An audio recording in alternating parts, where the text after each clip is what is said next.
Kembali bersama saya Hairudin di tutorial Blender.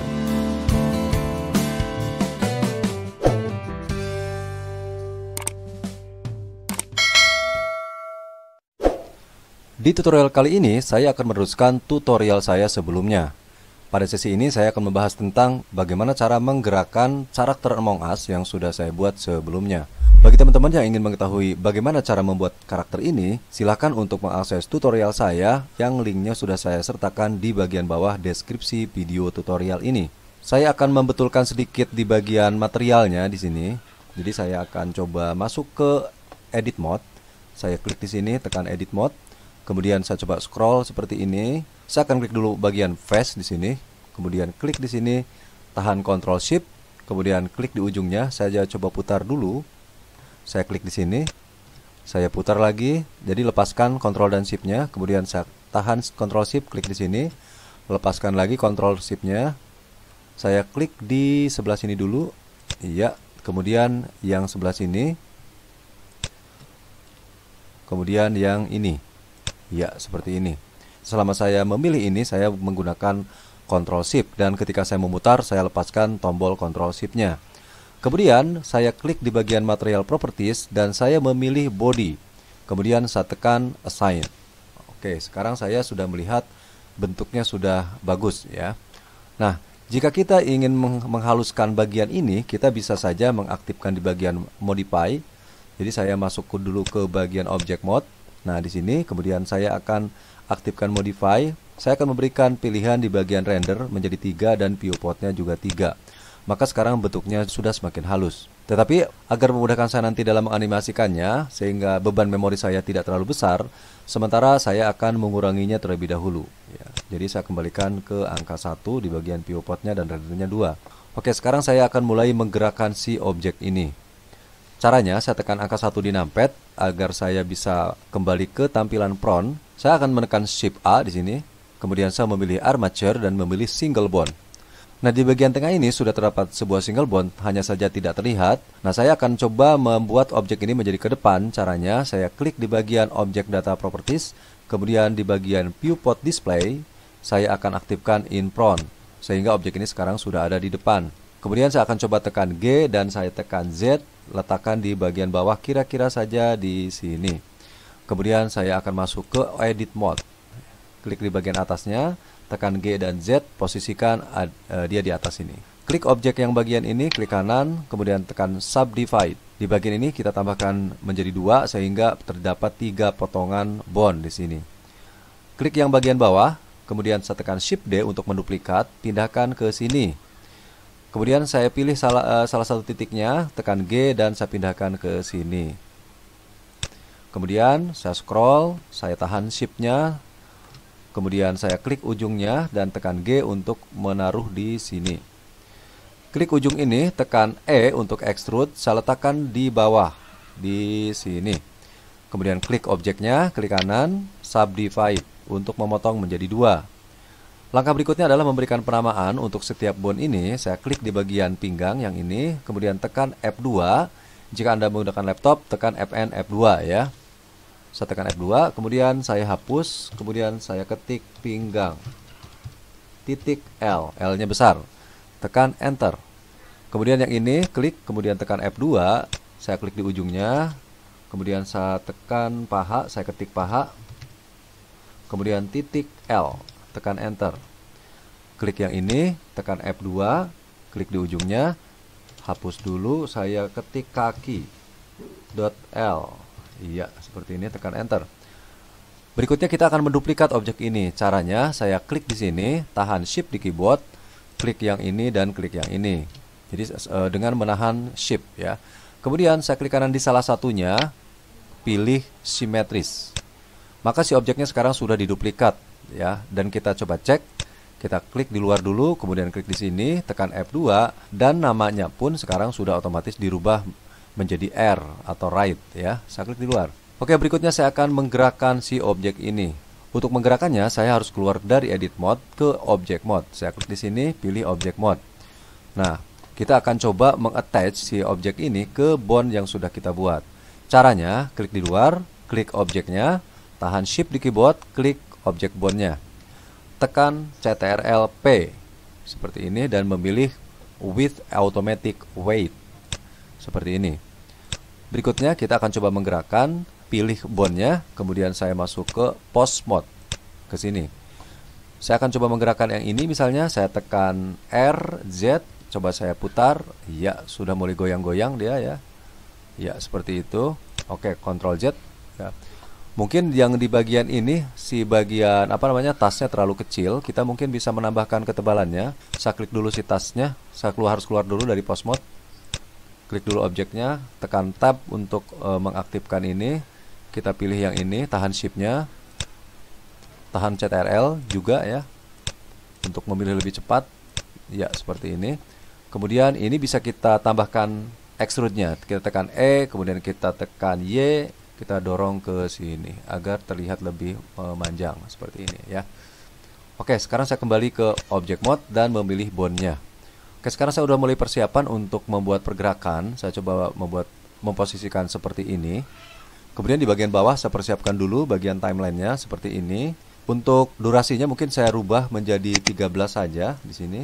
Ketik angka 13 tekan enter. Kemudian ini saya coba zoom. Kita bisa mendrag seperti ini. Ya, untuk membesarkan, tahan shift di keyboard, tahan scroll untuk menggeser-geser. Oke, sekarang saya akan aktifkan. Misalnya jika slidernya tidak sengaja kita arahkan ke sini, misalnya saya mundurkan secara otomatis, tekan ini, ya maka dia akan mundur secara otomatis ke frame 1. Sekarang saya aktifkan di bagian auto key di sini.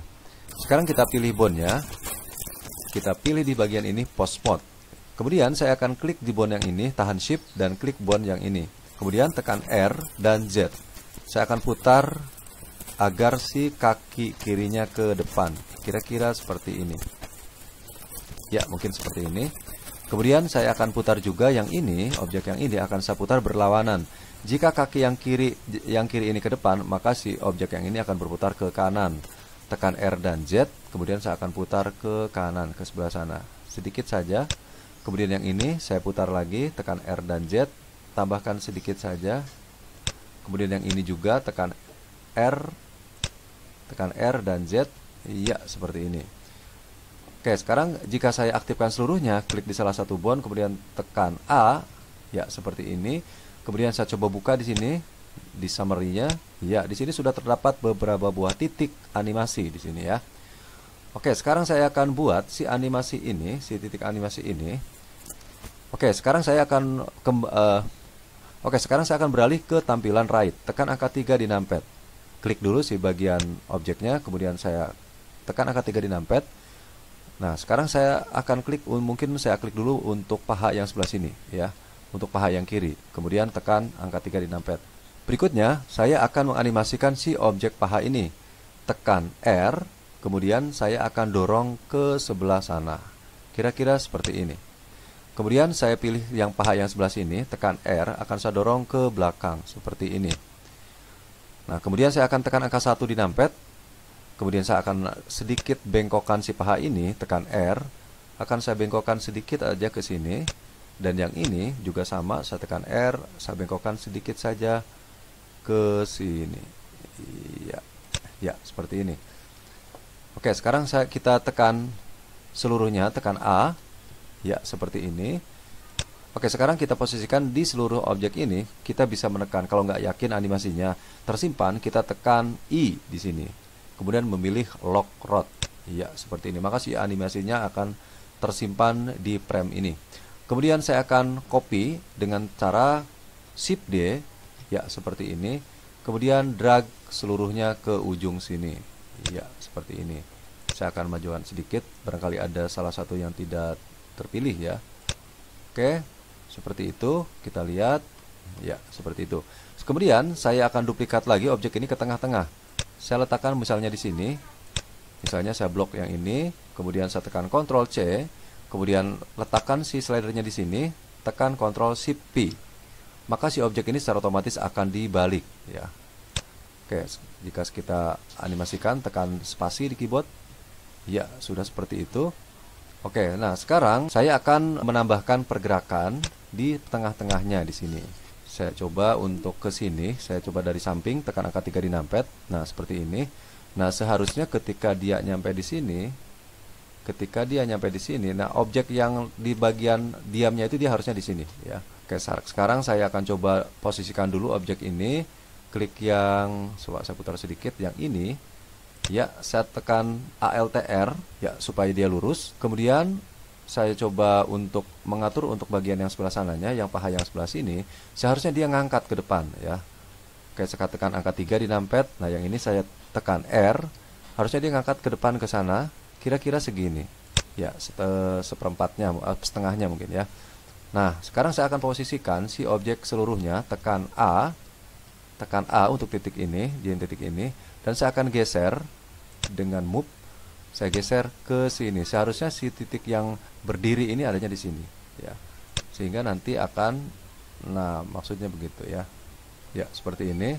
Kemudian yang titik sini, ketika dia nyampe di sini dan si objeknya jadi seperti ini, berubah posisi, yang ujung yang ini nih berarti tetap harus adanya di sebelah sini ya.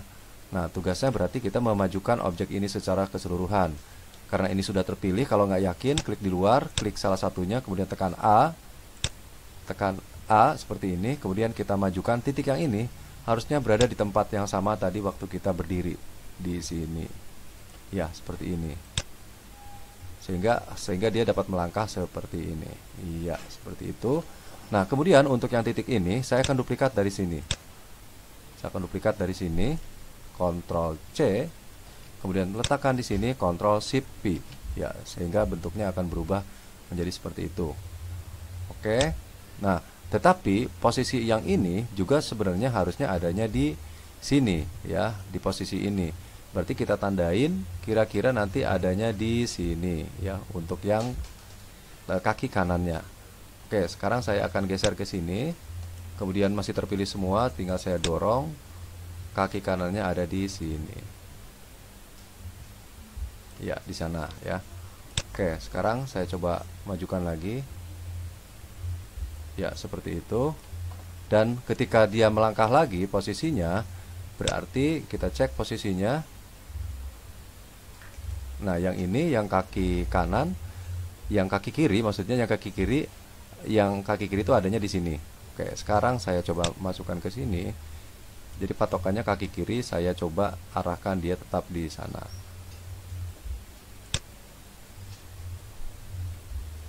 Kita cek dulu yang kaki kanan ya. Kaki kanan posisinya di mana? Yang berdiri kaki kanan. Oh, jadi kaki kanan yang di sini ya. Kaki kanan yang di sini. Oke, saya letakkan kaki kanan yang di sana. Kira-kira begini. Iya, kira-kira begini. Ya, kira-kira begini. Kita coba putar seperti ini. Ya, sekarang sudah mulai bergerak seperti itu. Oke. Nah, sekarang saya akan menambahkan sebuah backgroundnya. Saya akan kecilkan dulu mungkin ya. Saya akan coba putar seperti ini.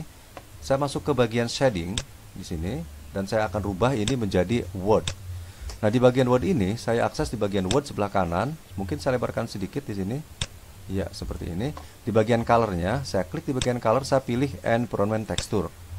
Kemudian di bagian note di sini saya coba kecilkan, scroll, jadi ngumpet dia biasanya ya, kayak seperti ini. Nah, seperti ini.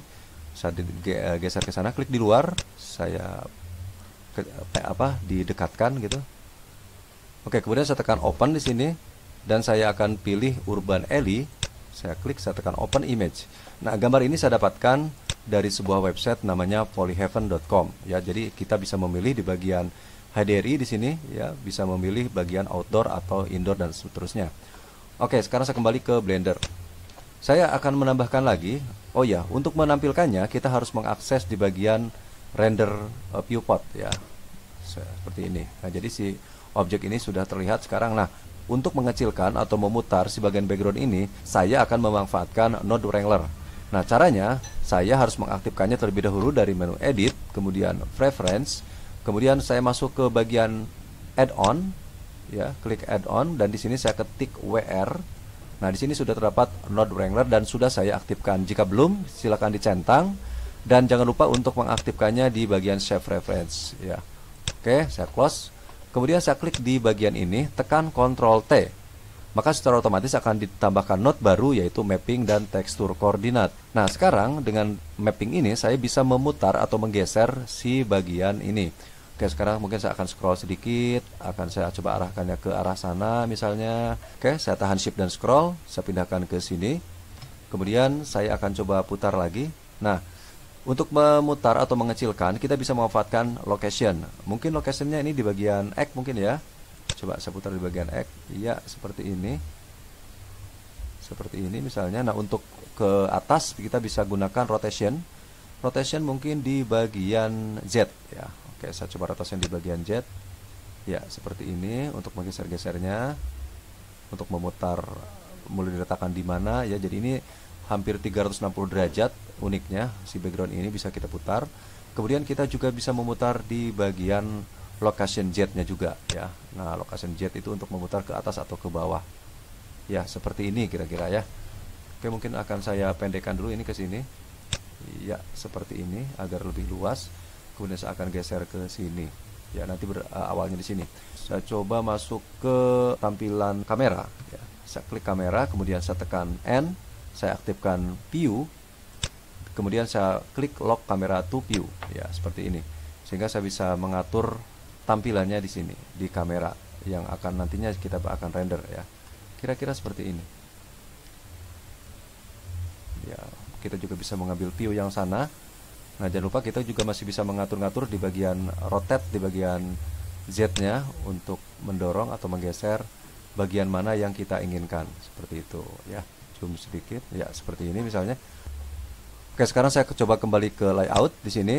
Saya tadi lupa mematikan pose mode-nya, saya kembalikan ke object mode ya. Oke, saya klik di sini. Kemudian saya akan kembali ke shading ke sini. Ya. Nah, di sini saya akan mengakses light sini. Klik light, kemudian saya tekan G dan saya turunkan di sini light-nya. Oke, saya coba putar lagi, saya cek dulu kameranya. Khawatirnya lock kameranya tercentang ya, sehingga settingan kita nanti akan berubah. Oke, saya tekan N lagi untuk menyembunyikan. Tadi saya menekan N untuk memunculkan. Kemudian saya coba putar. Nah, saya ingin meletakkan si light ini adanya di sebelah sini. Nah, seperti itu. Agar jatuhnya bayangan nanti ada di sebelah sini ya. Seperti itu. Coba klik di sini. Kemudian saya coba putar. Oh iya, lupa. Light ini akan saya rubah menjadi sun ya. Ya, seperti ini. Kemudian si sun ini saya kasih aja mungkin 7 ya. 7 agar tidak terlalu terang tetapi tetap mesin bisa memancarkan shadow-nya. Saya coba tekan R, saya putar ke sini cahayanya. Ya, seperti ini. Masih tekan R. Ya, maksud saya gini, agar nanti cahayanya adanya di bayangannya adanya di sebelah sini. Ya, seperti ini kira-kira ya. Coba saya tekan 0 di numpad. Ya, seperti ini. Kemudian saya akan membuat sebuah plane di sini. Saya tekan Shift A, kemudian Mesh, kemudian Plane. Kemudian saya akan coba besarkan, tekan S, saya besarkan saja seperti ini. Ya. Kemudian saya turunkan, tekan G dan Z, turunkan ke bawah. Ya, kira-kira untuk lebih jelasnya mungkin kita bisa mengakses angka 1 di numpad. Ya, seperti ini agar memudahkan kita untuk memindahkan, tekan G dan Z untuk memindahkan si plane ini tepat berada di bawah kakinya di sini. Oke, sekarang saya tekan 0 lagi. Ya, seperti ini sehingga kita bisa melihat bayangan yang ada di sini ya. Oke, seperti ini. Nah, mungkin saya akan coba putar dulu si objek ini, si objek wood-nya yang ini maksudnya. Ya, seperti ini agar arahnya hampir sama rata dengan arahnya si objek berjalan. Oke, sekarang saya akan menghilangkan si plane ini agar seolah-olah bayangannya menempel di jalan. Caranya, saya akan pilih si plane ini, kemudian saya pilih plane ini. Kemudian di sini, saya mungkin agak scroll ke atas ini, seperti ini. Nah, saya klik di bagian render, kemudian saya rubah dulu menjadi cycle. Oke, berikutnya, yakinkan si plane ini terpilih, kemudian saya memilih objek data di sini, objek properties maksudnya. Kemudian saya klik visibility di sini. Nah, di sini ada yang namanya shadow catcher. Saya centang shadow catchernya. Nah, sehingga sekarang si objek plane-nya akan hilang dan si bayangannya akan menempel di jalan. Jadi seolah-olah objek ini menjadi tidak flat begitu ya. Saya tahan shift dan scroll untuk menggeser si objek ini ke arah sini aja, di sini misalnya. Oke, sekarang objek ini akan saya render. Nah, caranya saya tekan angka 0 seperti ini. Nah, disinilah saya akan menggeser-geser ya. Jadi saya coba untuk menggeser-geser objeknya ke sini. Saya tekan N, saya aktifkan dulu view dan lock camera to view. Lock camera to view ya. Oke, seperti ini. Tekan lagi N untuk menyembunyikan. Nah, sekarang saya akan coba geser si objek ini ke sini. Ya, seperti itu. Nah, supaya objek ini mungkin agak ke sana, kita bisa mengatur bagian ini. Ya, segini misalnya ya. Oke. Nah, sekarang saya akan coba geser yang ini dulu. Ya, mungkin segini kelihatannya. Ya. Oke, sekarang saya akan coba render. Nah, untuk merendernya, saya akan menggunakan denoising ya. Jadi kalau saya render sekarang, saya klik render. Kemudian render image, saya coba dengan render image dulu. Ya, jadi kira-kira hasilnya seperti ini. Sepertinya kurang bagus ya. Oke, masih di sini masih terlihat banyak node-nya. Saya coba close di sini. Nah, saya akan perbaiki agar si bagian kacanya itu terlihat. Caranya saya kembalikan ke objek di sini. Saya akan klik dulu objeknya seperti ini. Kemudian saya pilih material editor. Kemudian saya pilih di bagian kaca di sini ya. Nah, kaca ini coba saya pilih di sini. Saya scroll gini, kemudian saya gedein. Nah, di sini saya akan coba atur lagi di bagian mungkin roughness-nya saya turunkan, ya seperti ini, lebih mengkilap. Kemudian di bagian setting-nya, nah di bagian ini saya turunkan sintin, ya di bagian sintinnya saya turunkan seperti ini, ya seperti ini. Dan transmission juga saya turunkan, ya seperti ini. Mungkin transmissionnya hampir setengahnya mungkin ya seperti ini. Sehingga kita di sini masih bisa melihat ada kilowatnya, tetapi juga sudah melihat ada warnanya begitu ya. Kemudian akan saya cek lagi di bagian output di sini. Nah, di bagian output ini saya akan cek lagi di bagian resolusinya sudah benar, di bagian frame startnya angka 1 dan N-nya 13, frame rate-nya biarkan aja. Kemudian di output di sini saya klik di sini, kemudian saya pilih di bagian tempat saya menyimpan, misalnya Blender latihan. Kemudian di sini pilih folder ini misalnya, kemudian kita pilih accept di sini ya. Oke, seperti itu. Sehingga nanti akan tersimpan di situ. Nah, kemudian di bagian bawah yang paling penting adalah format filenya. Saya pilih bagian FMPG video. Kemudian di bagian bawahnya di bagian encoding. Ini yang juga tidak kalah pentingnya. Di bagian kontainer kita arahkan ke MPEG-4 ya. Nah, seperti ini. Oke, di bagian codec biarkan H264. Kemudian saya kembalikan ke Word. Oke, berikutnya yang tidak kalah penting adalah saya akan mengaktifkan denoising. Jadi denoising ini fungsinya untuk menghaluskan hasil render kita sehingga menghilangkan bercak-bercak ya. Oke, sekarang saya akan aktifkan dengan cara mengklik di bagian ini, layer ya, view layer. Kemudian di bagian bawah saya scroll ke bawah. Nah, ini ada yang namanya denoising. Saya klik di situ, kemudian saya coba buka. Nah, di sini ada beberapa parameter yang boleh dicoba-coba ya, tetapi saya akan coba menggunakan yang settingan defaultnya saja dan kita render ya. Render animation. Oke, itulah pembahasan mengenai cara membuat pergerakan terhadap karakter Among Us yang sudah kita buat sebelumnya. Kita akan bertemu kembali di tutorial yang lainnya.